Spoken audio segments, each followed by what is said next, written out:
ঘুম থেকে এইমাত্র উঠলাম, আজ আর আমি হাতে চাবি নিয়ে উঠলাম না। তোমাদের দাদাকে বললাম আজকে তালাটা তুমিই খোলো। প্রত্যেকদিন তো সকালবেলা আমিই প্রথমে উঠি, গেটটা খুলি।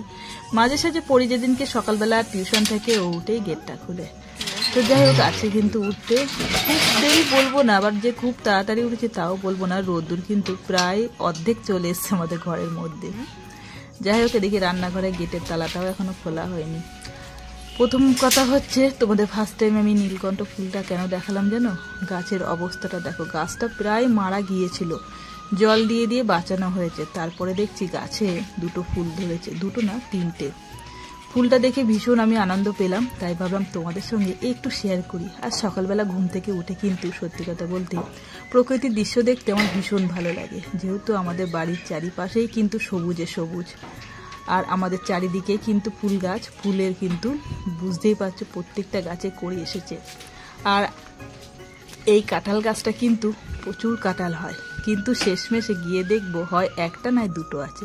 কেন জানি না, প্রতি বছর কাঁঠাল হয় আর সমস্ত কাঁঠালগুলো পচে যায়।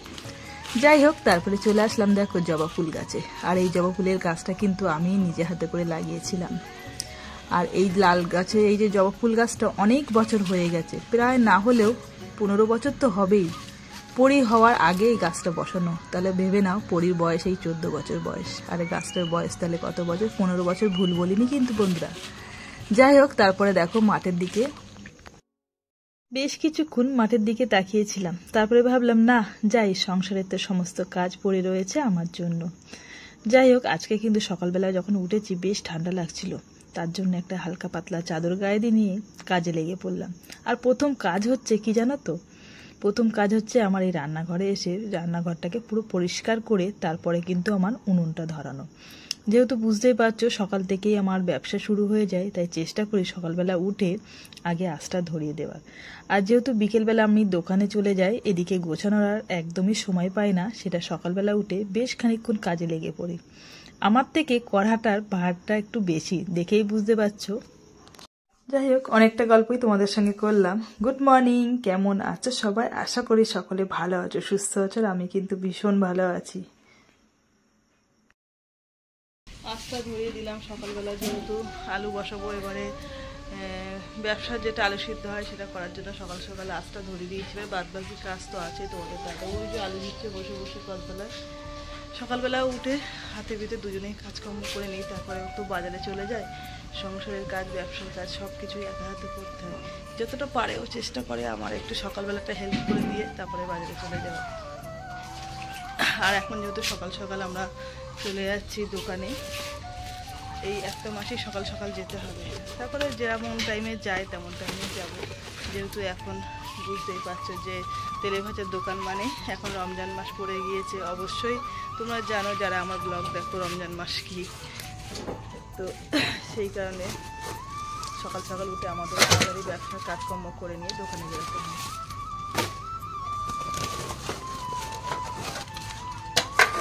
এখনও সংসারের কাজ কিন্তু হাত দেয়নি, সকালবেলা উঠেই ব্যবসার কাজ শুরু করে দিয়েছি। এদিকে বেশ কিছুটা কাজ গুছিয়ে তারপরে চলে যাব সংসারের কাজ। পড়ি এবার সকাল সকাল উঠে স্নান করা হয়ে গেছে, যেহেতু সকালবেলা আবার টিউশন আছে। একেবারে টিউশন করে চলে যাবে স্কুলে।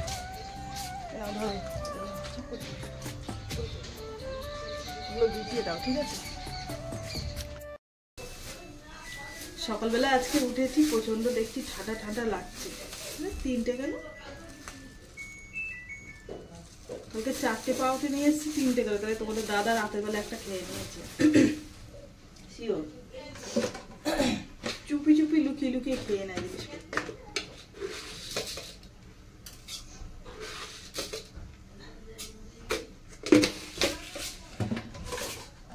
বলতে গিয়েই তো ভুলে গেলাম, সকালবেলা উঠেছি যখন দেখছি বেশ ঠান্ডা ঠান্ডা ওয়েদার, ঠান্ডা লাগছে, ওই জন্য এই চাদরটা বের করে নিয়েছি হালকা পাতলা।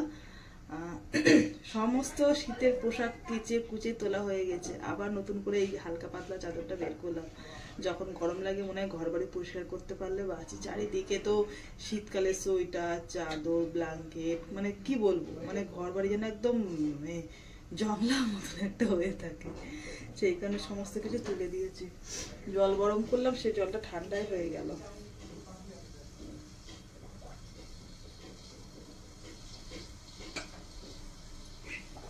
উষ্ণ জল খাচ্ছি, কেননা সকালবেলাটা না একটু উষ্ণ জল খেলে ভালো লাগে, গলাটা একটু সুস্থ, তো গলাটা যেন কেমন ব্যথা ব্যথা করে।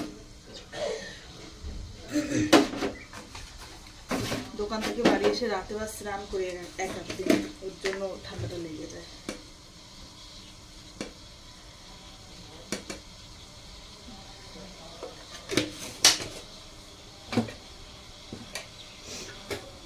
একটু আদা দিয়ে চা করবো, দুধ চা আদা দিয়েই হবে। আর 1 মিনিটে রেখে দিই, চা করার সময় একটু আদা করে দিই।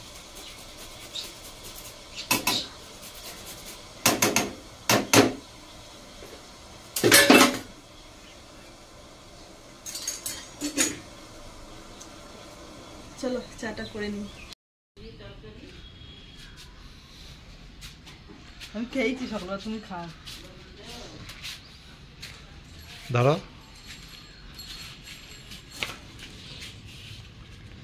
এই যে স্যালাইন জল আর পাউরুটি। আর হাফ কি করবো? আর হাফ রয়েছে সকালের টিফিন। এই টিফিন, সকালে স্যালাইন জল আর পাউরুটি, তাই হোক আর কি হবে।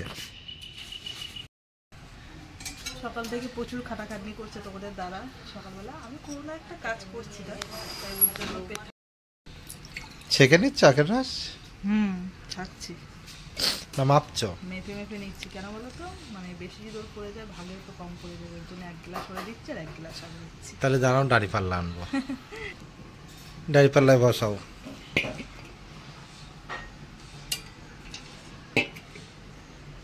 সালা আমারটা বেশি, আমি নেবো। দেখতে দেখো, তোমারটা বেশি আর আমার কিন্তু দেখতে কম। দেখো আমার কতটা, আর তোমার দেখো 1 গ্লাস করে, অনেকটাই তো। কিছু একটু টিফিন খেয়ে তারপরে কিন্তু বসে পড়লাম আবার স্যালাড কাটতে। যেহেতু এখন আর বিকেলবেলা স্যালাড কাটতে হয় না, একেবারে স্যালাড কেটে নিয়ে দোকানে বেরিয়ে পড়ি। তো এখন ঘুম পেয়ে যাচ্ছে, কেননা রুটি করছো এখন? আজকে দুপুরে ভাত খাবো না, রুটি খাবো? আরে না, সকালবেলা মেয়ে স্কুলে গিয়েছিল, তখন টিফিন দেবে না বলেছিল, টিফিনে চলে আসবে। এখন শুনছি যে টিফিন হবে, তার জন্য রুটি বানিয়ে দিচ্ছি। আর দুপুরে রান্না বান্না তো মা করেছে, আমি তো সময় পাইনি। কি করেছো আজকে?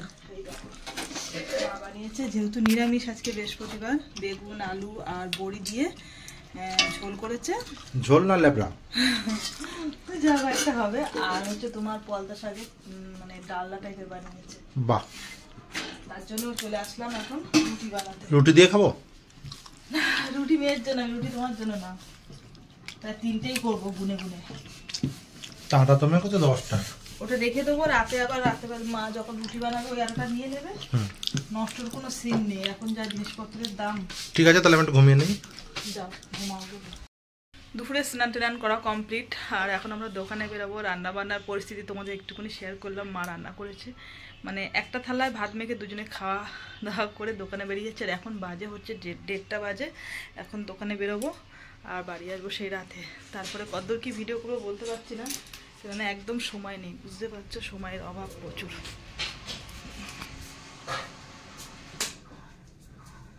পাম্প টপ করে দিলাম, যেহেতু বেরিয়ে যাবো। তো তুমি আর একটা ফোন নিয়েছো?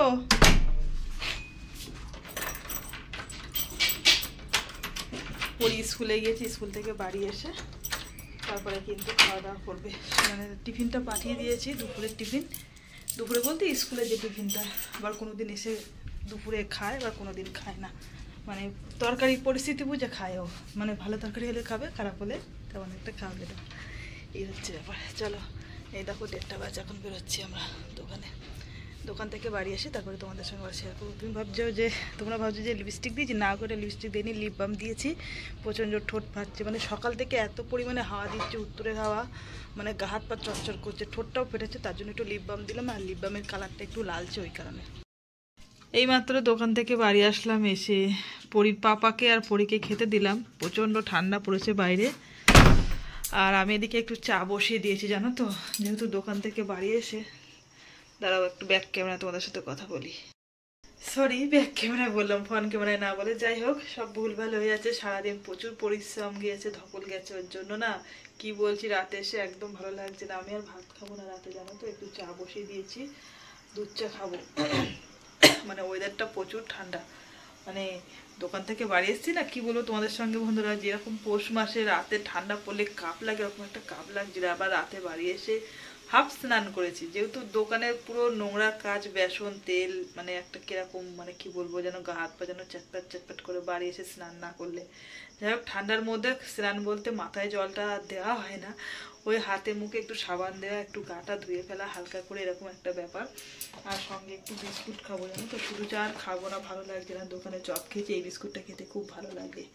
বিস্কুটটা একটু সামান্য একটু দাম বেশি, তার জন্য তোমাদের দাদা প্যাকেটটা একটু ছোট নিয়ে আসে, আর এমনি ব্রিটানিয়া বিস্কুট নিয়ে আসে, ওই যে রয়েছে করে 3 থাকের বিস্কুট, ওটা অনেকটা হয়। যাই হোক, ওটাও খাওয়া হয়, যখন যেমন ইনকাম তখন তেমন। কিন্তু অ্যাকচুয়ালি আমাদের মধ্যবিত্ত পরিবারের ঘরের বউদের কিন্তু সবসময় মাথায় চিন্তা রাখতে হবে, আজকে সমস্ত কিছু খেয়ে ফেললাম, কালকে কি খাবো সেটা নিয়ে একটা চিন্তা করা। সেরকমটা না করে সবসময় চিন্তা করতে হবে যে সারা জীবন কিভাবে আমরা সংসারটাকে চালিয়ে নিয়ে যেতে পারি, কিভাবে চলবে, সেইটা মাথায় রেখে সব কিছু করা দরকার। তাই যখন যেমন ইনকাম তখন সেরকমইভাবে আর কি তোমাদের দাদা নিয়ে আসে। যখন ইনকাম কম থাকে তখন সত্যি কথা বলতে তেমনই বাজার করে। যাই হোক, পরিস্থিতি যখন যাই থাক না কেন, আমি বলেছি দেখো, একটা বিস্কুট খাবো, একটু ভালো খাবো, তো এই বিস্কুটটাই নিয়ে এসছে। আর এদিকে রাতে বাড়ি এসে দেখছি মা আজকে আর মনে হচ্ছে শরীরে পারিনি বলে বাসন কোসন তেমন একটা কিছু মাজেনি, সমস্ত রয়ে গেছে। যাই হোক, সকালবেলা উঠে মাজবো, আমারও আর শরীর বইছে না, একটু চা খেয়ে শুতে পারলে বাঁচি। তো যাই হোক, যতটুকু পারি তোমাদের সঙ্গে একটু অর্ধেক চেষ্টা করি শেয়ার করা। তো কথা বলতে পারছি না, কথা বললেই কাশি হচ্ছে। তো যাই হোক, ভিডিওটা বন্ধুরা এখানেই শেষ করছি। তোমরা অবশ্যই ভালো থেকো, সুস্থ থেকো, আর তোমরাও আশীর্বাদ করবে যেন সবসময় আমরা ভালো থাকি, সুস্থ থাকি। ঠিক আছে, তো চলো আজকের মতন সবাইকে গুড নাইট, টাটা।